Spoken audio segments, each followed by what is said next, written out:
간단하게 내용 증명 같은 거 하나 110만 원, 100만 원에 이제 부가세 별도, 민사소송, 형사소송 하나 진행하려고 하면 500. 이혼한다 그러면 보통 한 500은 받아요, 최소. 거기다가 이제 재산 분할, 양육권 다툼, 여기까지 가면은 1000만 원 가야 되고. 그럼 왜 이렇게 비싼 거예요? 착수금 돌려받고 해지할 수가 있는 건가요? 좀 별로 안 좋다고 해요. 근데 이거 댓글 이상은 막 엄청 달릴 수 있어.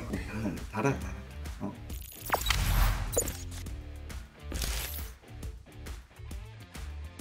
구독, 좋아요, 알림 설정 좀 해줘요. 사건 안 맡기셔도 알림 설정해야 되나? 네, 그거는 뭐 아니 사건을 맡겨야 돼.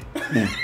자, 변호사님, 오늘은 제가 한번 툭 까먹고 변호사님께 여쭤볼 게 있습니다. 아니, 변호사 수임료가 세상에 550만 원부터 1억 원까지 형성이 되어 있더라고요. 아니, 수임료 왜 이렇게 비싼 거예요? 뭐 수임 해본 적 있어요? 없어요. 없는데 아니, 저는 이렇게 막 550부터 막 1억까지인지 몰랐거든요. 무슨 기준인가요? 더 적은 경우도 있고 더 많은 진짜요? 경우도 있죠. 미니멈은 간단하게 내용 증명 같은 거 하나 보내거나 간단한 계약서 검토는 뭐 110만 원, 100만 원에 이제 부가세 별도, 민사소송, 형사소송 하나 진행하려고 하면 500에 부가세 별도 그 정도 들어가죠. 근데 대형으로 보면 그럼 왜 이렇게 비싼 거예요? 그 하는 일의 난이도가 높고 시간이 많이 들어가고 기본적으로 그러니까 처음에 받을 때 한 번에 받아서 그런데 보통 소송 진행하면 얼마 정도 걸리죠? 6개월? 최소 최소? 뭐 보통 한 1년 걸리죠. 그 500을 12로 나눠봐요. 그럼 511이라면 얼마지? 한 40만 원 정도밖에 안 되잖아요. 45만 원 뭐 그 정도밖에. 그러니까 이게 그러니까 한 달에 주는 비용 여쭤보면 그 정도 수준. 그걸 한 번에 받으니까 조금 많아 보일 수 있죠. 그럼 수임료랑 또 착수금이라는 게 따로 있잖아요. 그건 또 별도인가요? 보통 이제 수임료라는 말 안에 착수금이 있고 성공보수가 있어요. 그러면 착수금은 보통 그렇게 받고 성공보수는 이제 부동산의 소유권을 이전받았다. 그러면 그 부동산이 예를 들어 5억짜리다. 5%를 걸었다. 10%를 걸었다. 이러면 그 뒤에가 성공보수죠. 그러면 보통 이제 제일 만연하게 진행되는 소송이 이혼 소송이잖아요. 이혼 소송은 이제 착수금 이런 게 수임료가 어떻게 형성돼 있나요? 좀 상황에 따라 다르지만 이혼한다 그러면 보통 한 500은 받아요, 최소. 이혼이 정신적으로 굉장히 피곤하거든요. 네? 그 사람의 오만 얘기를 다 들어야 돼가지고. 그건 감정 쓰레기통처럼 약간. 그리고 이제 거기다가 이제 재산 분할, 그 다음에 양육권 다툼 여기까지 가면은 뭐 아무리 안 돼도 한 1000만 원은 가야 되고. 나중에 이제 재산을 받아오는 거에 대한 뭐 이제 어떤 회사들은 이제 양육권 받아오는 거에 대한 성공보수를 걸던데 뭐 걸 수도 있어요. 근데 나는 개인적으로는 애 데리고 오는데 성공보수 거는 건 좀 거시기해서 그건 안 걸고 이제 재산 분할. 예를 들어 뭐 10억을 받아왔다 그럼 뭐 예를 들어 한 5%를 건다든지 뭐 3%를 건다든지 그렇게 이제 또 성공보수를 뒤에 좀 걸죠. 그러면 변호사님 입장에서는 이 착수금이랑 수임료보다 성공보수가 조금 더 메리트가 훨씬 더 있죠? 당연하죠. 일단 더 커요. 착수금보다. 어느 정도 몇 퍼센트 정도? 이혼 사건 뭐 500에서 1000만 원 정도 수준의 그 착수금으로 시작한다고 하면 근데 이게 또 그때 달라요. 뭐 꼭 정해진 건 아니고. 근데 아까 예를 들어 10억의 재산을 찾아온다. 10%에서 3% 벌었다 했으니까 5% 얼마예요? 얼마요? 5천. 5천. 산술 좀 못하는구나. 갑자기 훅 들으셔가지고. 네. 5천이죠. 그러니까 한 5배 차이 나죠. 앞에 받는 거랑. 그러네요. 네. 그럼 혹시 이거는 약간 오브 더 레코드? 맞죠? 오브 더 레코드. 오브 더 레코드 괜찮네. 이거 살려. 이거 무조건 살려. 이거 무조건 살려. 오브 더 레코드 좋다. 이거. 오프 더 레코드. 오프 더 레코드인데 계약서에 명시가 되어 있는데 나중에 안 준 고객도 계속 있죠. 진짜요? 그래서 지금 소송 들어간 사람 그것도 또 따로 소송을 해야 하는군요. 너무 괘씸해서. 왜? 돈이 진짜 금액이 크죠. 얼마 전에 우리 얘기했던 그 허그하고 국민은행 상대로 보증금 반환 전부 이긴 소송 있죠. 네. 그 의뢰인이 지금 성공보수 5천 넘는데 그거 먹튀했어요. 와. 그래서 지금 그 보증금에다가 내가 가압류를 일단 걸어놨어. 어떻게 이기시려고 우리 변호사님을 너무 섭렵하십니다. 황당해서 진짜. 진짜 어이가 없네요, 정말. 정말 무대 빠지면 구해놨더니 하는 짓이 정말. 변호사 돈 떼먹는 사람도 있군요. 그니까요. 잔이 진짜 1년에 크다. 한 명 정도 나오는 것 같아. 1년에 한 명 정도. 근데 그 사람들 심리가 좀 궁금합니다. 무슨 심리일까요?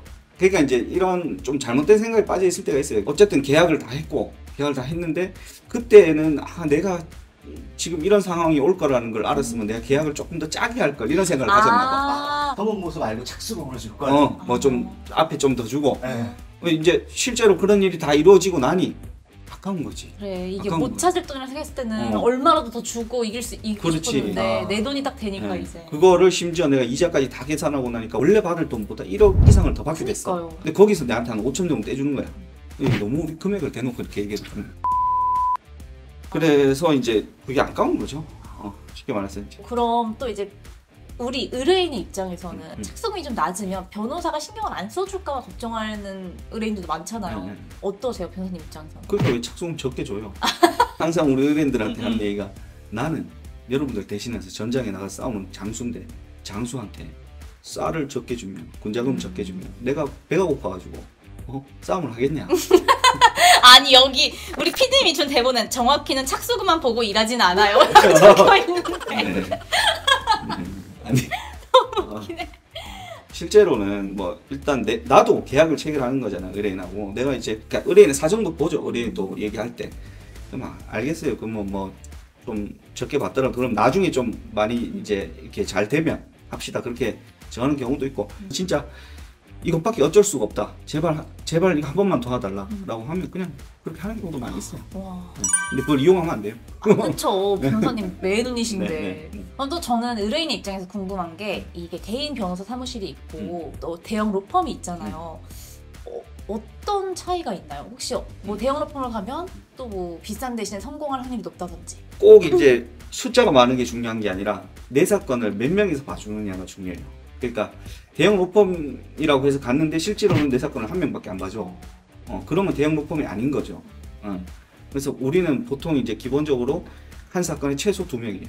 한 사람의 머리만으로 이게 그 생각하는 거하고 그 사건에 대해서 선문답을 해도 그렇고 내가 질문하고 말하고 하는 과정에서 내가 어찌 보면 말하다가 사건이 정리되잖아요. 그러니까 누군가하고 이 사건에 대해서 말할 사람이 있어야 돼요. 근데 혼자만 한다. 그거는 난 조금 좀 별로 안 좋다고 봐요. 그래서 최소 2명이 돼야 돼요. 근데 대부분의 많은 곳에서는 대형 로펌을 표방하고 있지만 뭐 예를 들어 변호사 한 100명대 근데 내 사건은 한 놈밖에 안 봐줘. 그렇죠. 이거는 아무 의미가 없는 거예요. 아니 실제로 제 친구가 지금 형사 사건을 하나 진행을 하고 있는데 변호사 사무실이랑 계약을 했는데 분명 나랑 미팅했던 대표 변호사가 아니고 내 사건을 맡은 다른 약간 신입 변호사가 자기 사건을 맡았대요. 진전이 없다는 거예요. 이런 경우에는 뭐 착수금 돌려받고 해지할 수가 있는 건가요? 그래서 주기 전에 잘해야 돼요. 주고 나면 다시 받아내는 게 상당히 힘들어요. 네, 그래서 그런 경우 대표적으로 잘못된 경우인데 네. 그런 경우가 아주 많거든요. 그리고 그런 식으로 영업하는 데가 엄청 많아요. 그러니까 처음에 계약할 때는 이가 말 잘하는 내 같은 사람 나와가지고 막 말해놓고는 실제로는 신입 팥발이가 와가지고 이제 일 진행하고 대표 변호사를 만나지도 못해.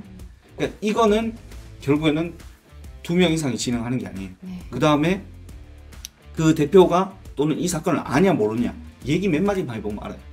그러니까 대표는 연락도 잘 안 되고 또는 내 사건 처음에 상담해줬던 사람 연락도 잘 안 되고 사건 물어봐도 잘 모르는 것 같고 언제든지 이 두 사람이랑 같이 소통이 돼야 돼.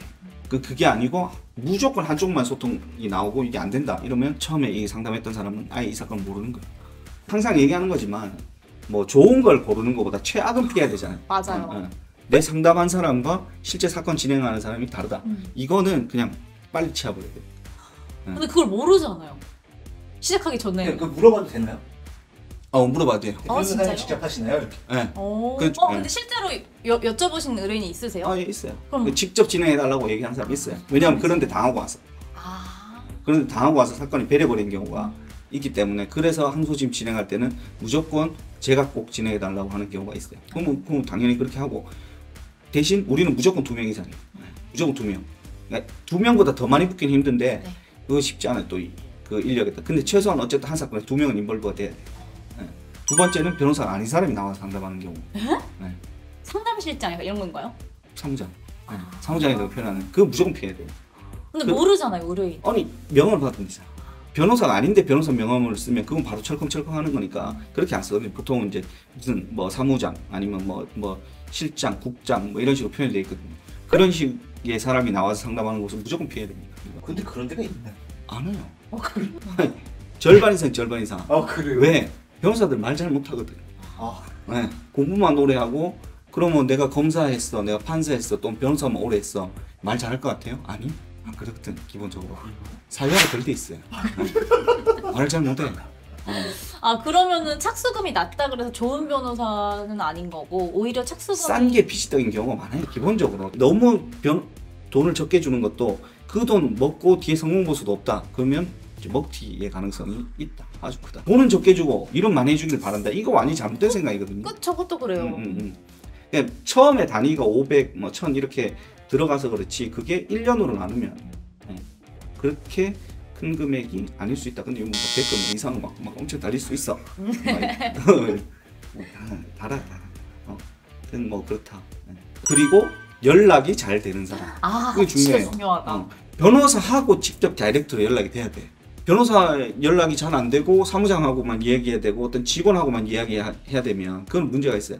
나는 진짜 거의 주말에도 연락 다 받는 사람인데 요즘은 주말에 웬만하면 좀 자제. 내 정신병 걸릴 것 같아서. 근데 나는 진짜 연락 잘 되는 사람. 왜냐하면 내 명함 핸드폰 번호가 있거든요.